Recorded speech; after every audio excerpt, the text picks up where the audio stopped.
assistance needs to You be. got this mic and we put on, or, start screaming.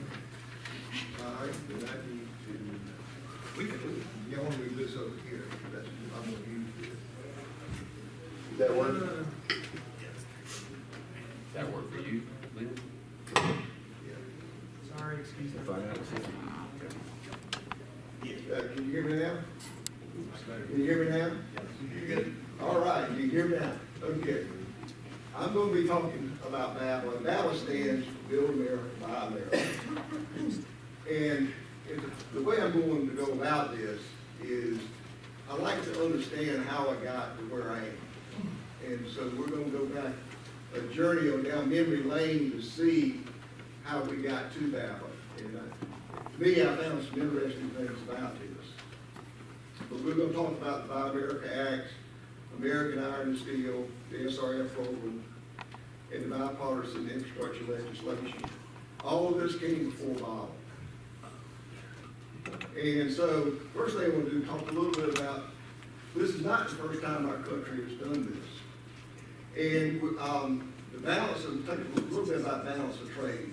And balance of trade is one of the key components of the country's gross domestic product. And our gross domestic product increases when there's a trade surplus. And it goes down when we have a trade deficit. And we're a victim of our own success. This chart right here gives the U.S. trade balance to gross domestic product from 1800 to 2018.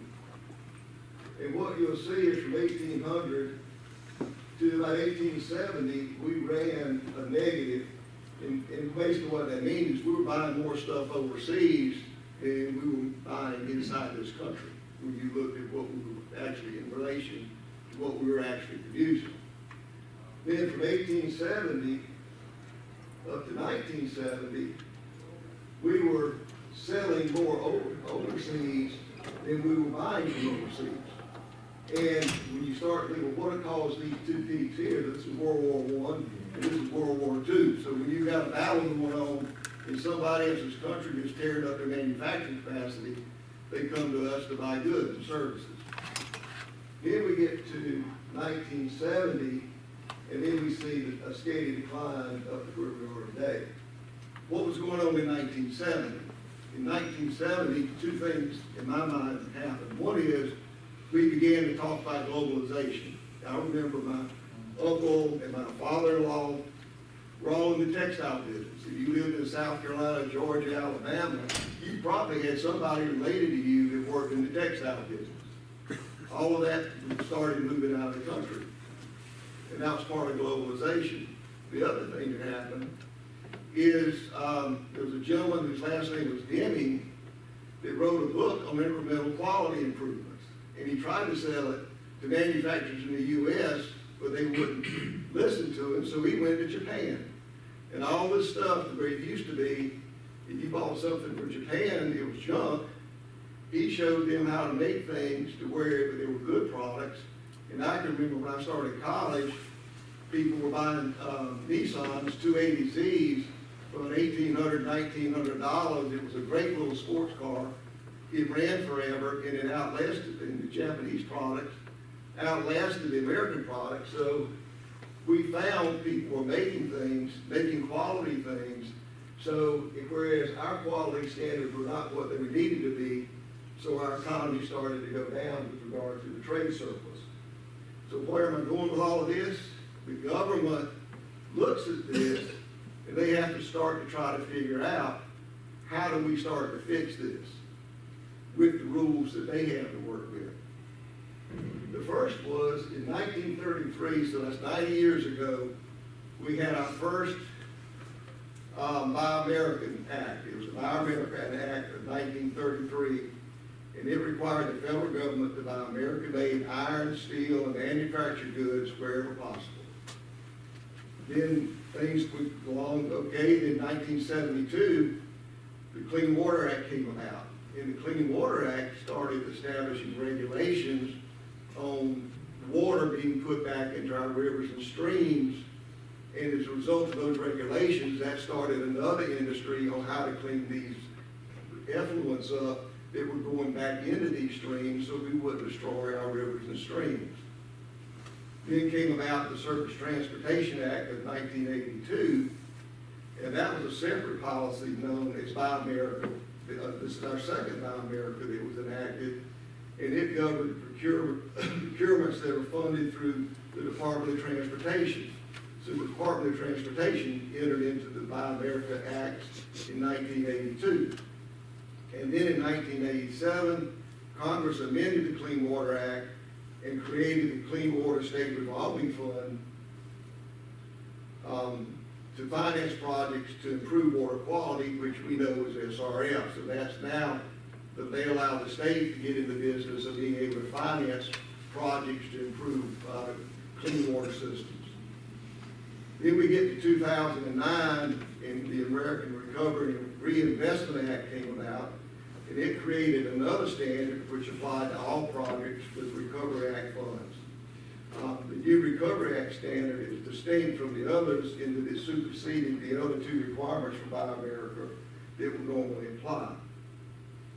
Then we move on along and we get to the Consolidated Appropriation Act of 2014, and this included the AIS requirement for drinking water and clean water programs through the end of year fiscal 18.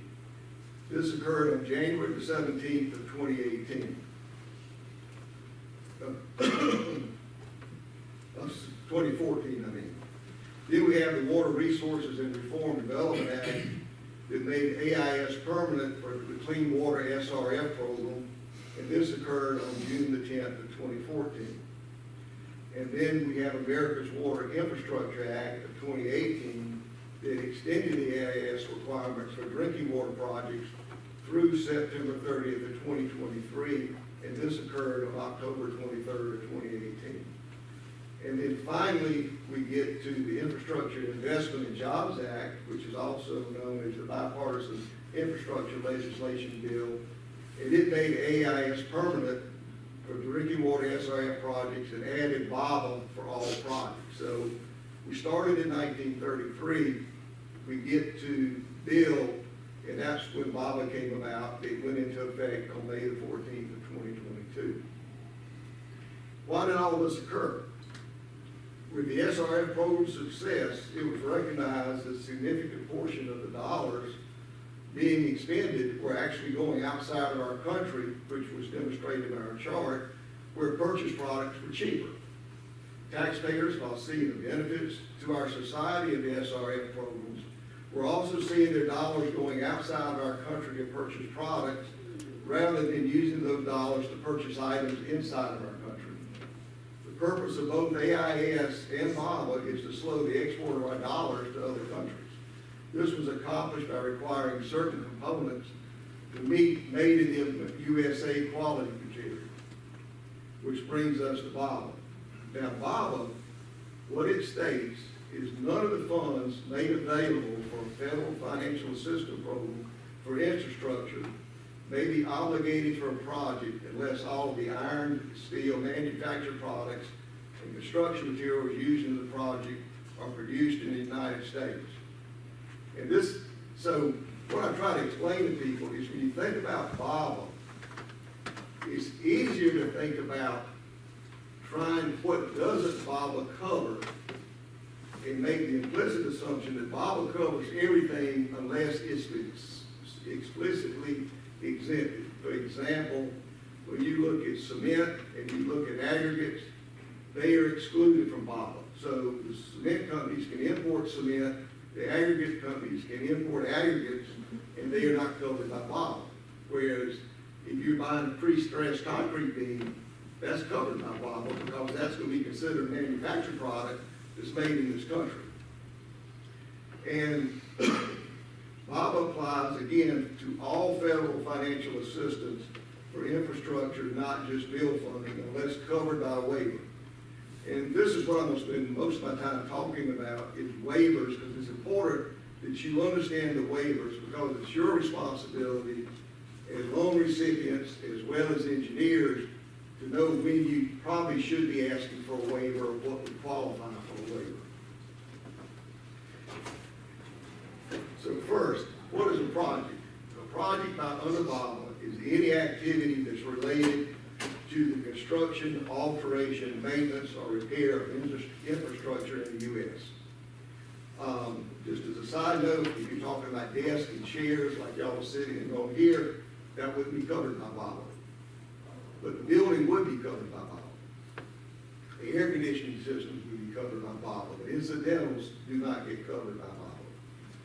The benefits of VAWA: it establishes a strong and permanent domestic sourcing requirement across all federal financial assistance programs for infrastructure. It provides an opportunity to build a resilient supply chain and manufacturing base for official products in the United States, for critical products, I should say. It will help spur our investment in good paying American manufacturing jobs and businesses. That's been one of the globalization has helped this country, but one of the ways it's hurt this country is that we have allowed a lot of good manufacturing jobs leave this country. VAWA is going to help bring those manufacturing jobs back to this country. Now, the price that we're going to pay is just going to be more expensive because of the wage structure and the standard of living that we're used to. But it will have a benefit of creating better paying jobs in this country. There are three basic types of waivers. There's conditional and targeted limited. There's a small project waiver, and there's a de minimis general applicability waiver. The conditional and targeted limited waiver. This waiver covers projects that have initiated design planning prior to May 14, 2022. The statutory effective date of the VAWA requirements is May 14, 2022. Anything after that date will have to meet 100% VAWA. Prior to that, you can get one of these transitional waivers because the actual VAWA, the Bill Act that included VAWA, that was passed 6 months prior. The purpose of these waivers: initiated project design planning means documentable efforts made by SRF assistant recipients to evaluate and identify both technologically and financially viable options. So what that says is you can't just say, I had an idea that we need to do this. You also have to put money to it to where it becomes a real project to qualify for that waiver, capital improvement project. These efforts typically start with prepared technical documents describing professional engineering designs. Because the SRF programs are pass-through programs operated through state funding authorities, the state programs will be responsible for assessing and documenting the design status relative to this waiver. So all your waiver requests will come through the SRF program. You will not go directly to EPA. EPA says, we delegated these programs to the states. If you are requesting a waiver, you need to come up through the SRF program. And the waiver covers, and this is the different steps for the waiver. SRF program shall ensure that all the projects shall ensure that all the projects subject to the conditions of the waiver provide evidence of initiating design that qualifies the project for this waiver, and shall maintain this evidence with project files for state requirements or for 3 years after completion of the project, whichever is greater. So this is tied to the project as opposed to if a project may have certain construction packages to it, you have to maintain the waiver after the completion of the project, not the sub-package. If the project can provide evidence for any of the following conditions prior to May 14, 2022, to qualify under this waiver, and the conditions are: you submitted a preliminary engineering report. So if you had your preliminary engineering report prior to May 14 of 2022 to the state, then pretty much you're going to qualify. But as I'm saying this, one of the things you all need to keep in mind is with all of these waivers that we talk about, it's the recipient's responsibility to apply for the waiver. You don't just say, well, we got the waiver because we submitted the PDR prior to the May 14, 2022 date. You have to make a formal request for the waiver, and we have to go through the formal documentation process. It's not automatic. Another qualifier is issue a request for proposal or execution of a contract for design and engineering services. Or you could do an execution of an FRS assistance agreement that included design. Or a project, that's for a project designed by an assistant recipient documentation of design initiation. Good example of that is some of your bigger utilities, they have their own engineering departments internal. They will do these project designs, and then once they decide that it's a project that they want to do, they will go out and move forward with acquiring funds for it.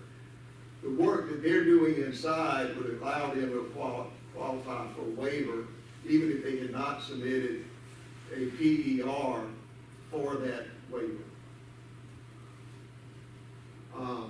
Then you got solicitation of construction contract bids before that date as a qualifier. Submitting plans and specifications to state authority as a qualifier. Public referendum or public meeting held regarding the project is a qualifier. And evidence of new bonds passed other than funding backing secured for the project is a qualifier. So any one of those items would allow you, if they occurred prior to this date, May 14, 2022, would allow you potentially to qualify for the waiver. If the project did not provide, if you didn't have any of that, then you come down to this one, which is kind of a catch-all. If a project did not provide any of the above evidentiary documentation, but you're sufficiently far along enough that you say the BABA is going to be a detriment to the project proceeding, then you can still possibly qualify for the waiver. But again, you would need to come to us, and then we would discuss it, and then we would forward it to EPA for an opinion of whether or not it would qualify. So if you had a project, didn't meet any of this, but you said, hey, we've got this thing moving along, and we really should be qualifying for it, we discuss it, if we're on board with that, then we'll get it submitted to EPA for you so that they can render an opinion as to whether or not it would qualify. And then finally, SRF program shall, that we're responsible now for updating the SRF system with the appropriate fields for projects qualifying for this waiver. Project data must be entered by the end of the quarter in which the system agreement was signed. Then we get to the SRF program shall maintain a list of all projects qualifying under this waiver so that we can supply it to the EPA upon request, and they won't request it, if not requested no more frequently than twice per year.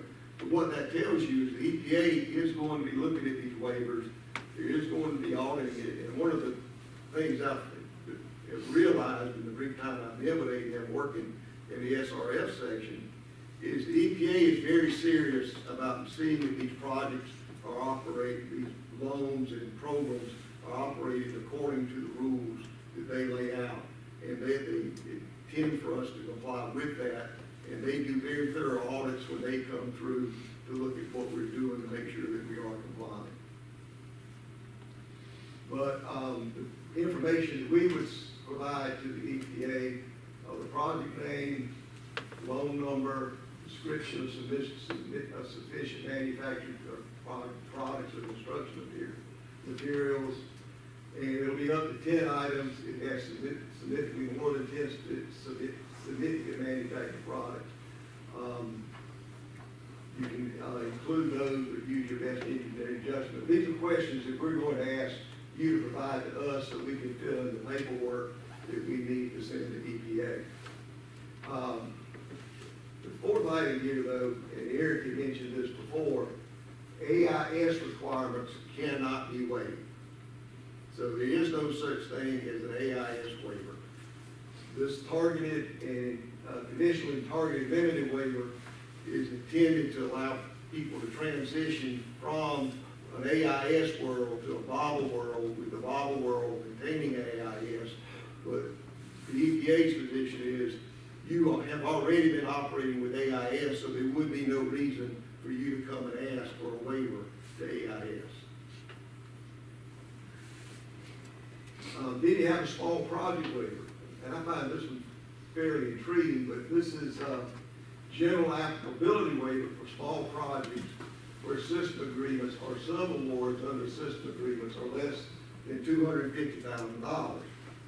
What that basically says is if you're a small community, this is the reason it was designed or put in the program, if you're a small community and you're doing a small project, then you don't, the EPA is not going to expect you to meet FABA requirements. The only thing I would say generally about this, regardless to whether it's the small project or the subaward, make sure that you've left enough room in your project when you ask for this waiver, that there's no way you're going to run the project over. Because if you run over 250,000, our interpretation of that is you're going to now put yourself in a situation that you're going to have to be bothered. So you need to be very careful of that when you come to that. But the interesting part here is the subaward part, because that to me says you might be a contractor that has $1 million project, but if you have 3 areas in that project that you can carve out to where they would be standalone projects, and they're less than 250,000, then you could ask for this waiver. Now, we haven't actually done that yet, but in reading the language, to me, it gives you the flexibility to be able to do that. And then you have the de minimis general applicability waiver, and that's a general applicability waiver for products used and incorporated into a project that cumulatively comprise no more than 5% of the total project cost. And underline this because when you look at AIS focuses on material costs. This is project cost. It's 5% of the project cost. Because you not only have iron and steel, you've got construction materials, and you've got other things that wouldn't come under iron and steel, but would be covered by BABA. So you're looking at 5%. And when you stack them all up on top of each other, because they are not additive, you've got, for BABA, you've got 5% of the total project cost. When you look at AIS, it's 5% of the total project material cost, or it can be 1% of the total project material cost for any one item. But what the thing you have to guard against is you can't say I've got 5% AIS and I've got 5% here, and it's 10, because this 5% is 5% of the total project cost. So if you're doing something that has to do with AIS, if you meet this, then obviously you should be able to meet that, because this is going to be less than the total project cost. But you can't go and think you got AIS type things and it's 5% of the total project cost, because it's going to revert back down here to the AIS requirement of the 5%. So you need to think about those things when you're looking at waivers. And again, they're not additive, so you need to look at them as being individual things. And that's my Bible presentation. Thanks, John. All right. You might as well just stay. So at this point, we'll open it for some questions and answers. And I see we've got some on Teams, so we can start with that as well. Everybody hear me okay? All right. Shader's really short. Okay, so first question, will we have access to the PowerPoint? Yes. We will send these out to all attendees once we finish. Let's see. Is there an obligation with the pre-application process? I think that's a great question, and one I usually mention. Absolutely not. We are not looking to strap you with more unneeded fees, or, you know, if you apply and don't get what you want, you can withdraw freely. That's no issue. How much is ADM's annual admin fee? Is this in addition to the 2.2% interest? It is not. Sorry, I don't think I explained that very well. It will still be 2.2% interest, and like last year was 199, for instance. But now it will say there's a certain portion of that 2.2 that is admin versus interest. So we just have to display it differently. The actual number will not change. How is the principal forgiveness applied to the loan? Right up front. So if you get $1 million loan with $1 million principal forgiveness, your loan repayment is gonna say 0 when you get it. Okay? I think that was all the team's questions. We got any in the room? Any that are interested? Sure, what you got? So we've had a previous, drinking water SRF application we submitted, probably a year or so ago that was not Yes. funded or shown as funded. Because of other time constraints, we've had to proceed with that project. And do we need to submit a formal letter requesting that to be taken out of the It doesn't have to be formal. consideration? 'Cause we want to submit another drinking water one, but it's a different project. Yeah. So that would look better for us if we withdrew that application. Yes, because I mean, we're essentially gonna rank that one, and then when we call you, you're gonna say, we've already done this. Yeah. So yeah, if you have a project you wanna replace it with, what I would do is when you submit the pre-app, just say, we're withdrawing the other project. Okay. That's no issue. And y'all can freely, you know, change, modify the project, and keep in mind, every time you modify, that kind of lengthens the timeline for us to review, right? Because we are looking at these in depth. But yes, please, any projects you still have, submit them now. Now is the time. We definitely want them as well. That's a good question. Eric, can you please repeat that question for those online? Oh, sure. Oh gosh, now I'm blanking. Why'd you ask me? So the question is essentially, if he had already had a project that was funded, should he, you know, notify us, withdraw, or add a project to it? Either way works. You can withdraw, you can add another project, replace it, that's all fine. There's no penalty there.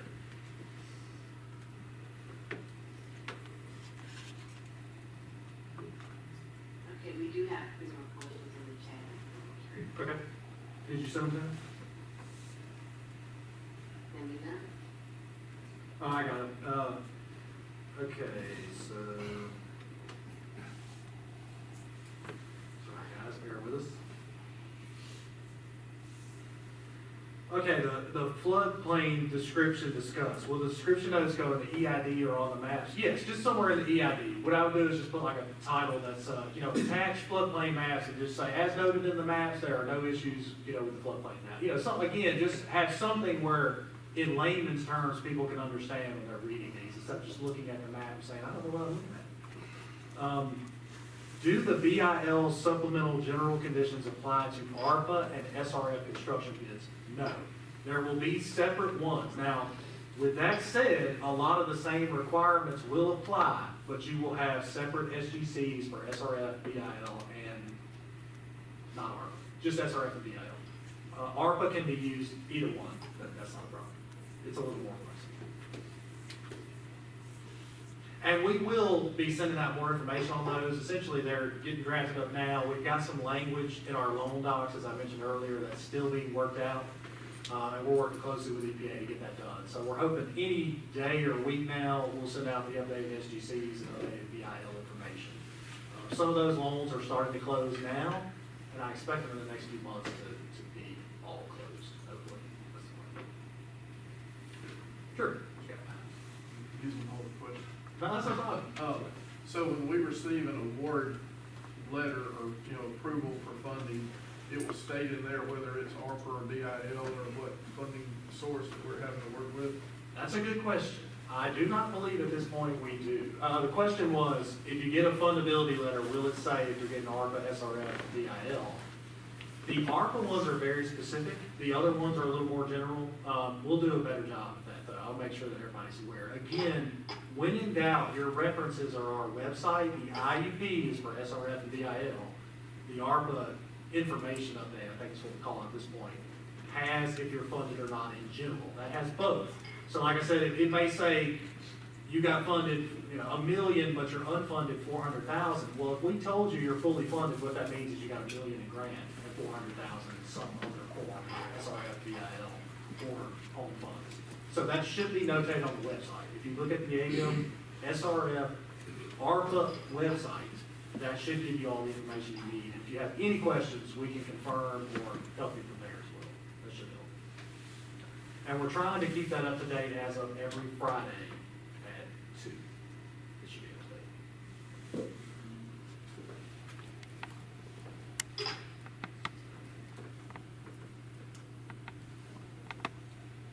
Yes, so Pamela asked, are you going to recommend BABA construction contractor language, or do we use the federal BABA language? Yes, so in the FCCs, that will have the language. Now, to be honest with you, it'll probably be mostly the federal language, but we will do that for you. Don't go out on that limb without us giving you it. We try to give you as many templates and guidance documents as we can.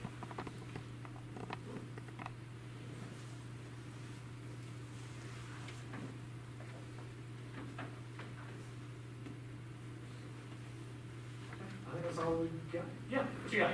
Eric, with the newspapers going to online, have y'all had any talks with the state about changing the bid law for over 500,000? Because they still require us to go to 3 statewide papers. Yeah, and that's essentially what ours says too. We have no control over these. I know, I just didn't know if maybe y'all talked to the state. We can attempt. I think at this point though, I don't, it may have to be like us. Like technically the papers are still doing it. It's just not as intended back in the day. Yeah.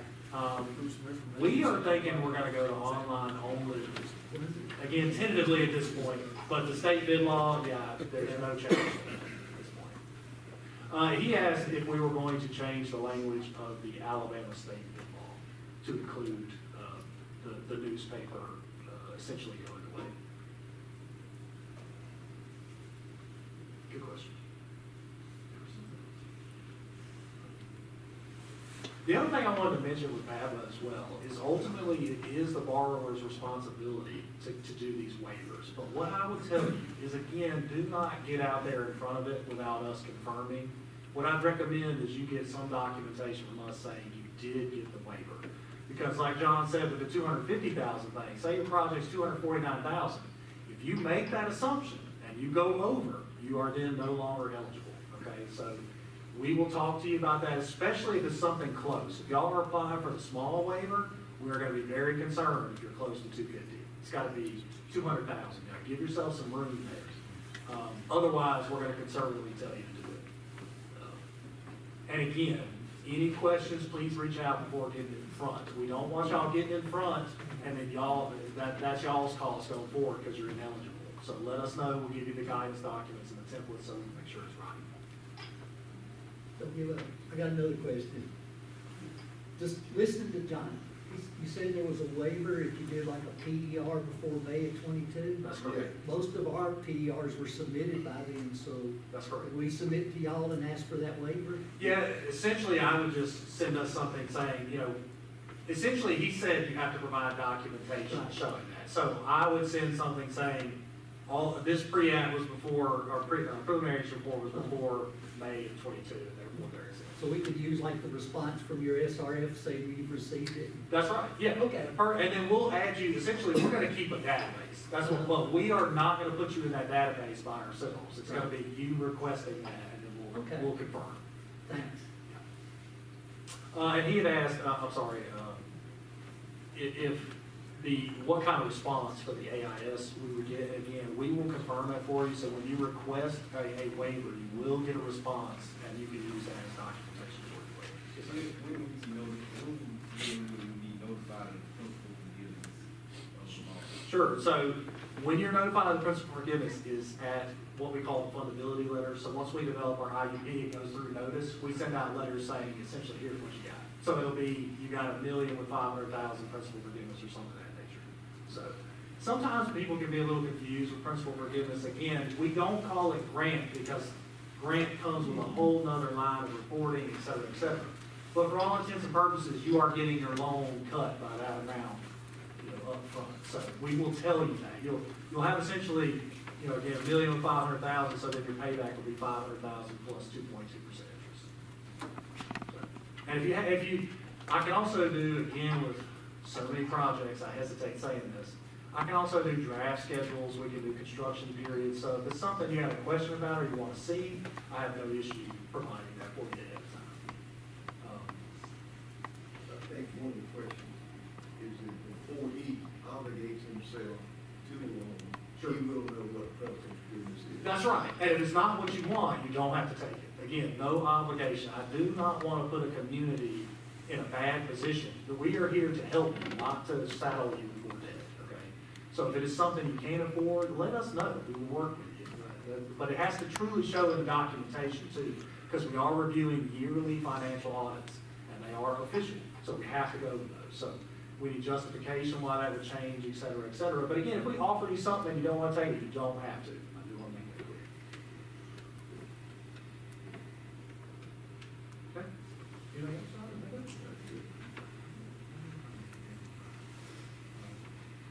We still have one more question. Oh, I'm sorry, Sean. Okay, thank you. Yeah, so did I understand that we need to submit the last 3 audits or just the last one? So again, this is the confusing part because we're mixing programs. For the SRF and BIL, in order to close a loan, we have to have the 3 most recent financial audits. However, to rank projects, to get you on the list and to do ARPA, we just need the most recent. So what I'd recommend is if you're struggling or you don't have audits, get us the most recent ASAP so we can get you ranked. And then we can give you a tentative offer and say pending you completing the requirements, okay? Get in to get ranked. I cannot stress that enough. Do not wait. Get us in anything. You got a project, you got a number, you've done a PER, get it in. You got a 0% chance if you don't apply. Is there an age limit on the most recent audit? In other words, would we accept an audit from 2018? It's a good question. So our cutoff every year is March. So we're in March right now. So come April 1st, we will be asking for 2022. So there is a time limit cutoff. Again, we can make tentative offers. So if you say, hey, all I got is 2017, we'll take that. We'll make a tentative offer, but it's not going to be accurate because we're talking about 5-6 years. So when we get the new one, we may have to adjust. And we will tell you that. It will not be a final offer until we get the confirmed audits. So yes, the most recent is the most important one, and then we can work on the rest. And I know that's not practical in most cases, I understand, but again, we can pay for them as well. So if that's a problem, let us know, we'd be happy to help there. Good question. Anybody else? I'll let y'all have 30 minutes early. Well, we will be hanging around, the staff is around, I'll be here today, so if y'all have more questions or want to talk to me, please feel free to let me know. Thank y'all for coming, we appreciate it.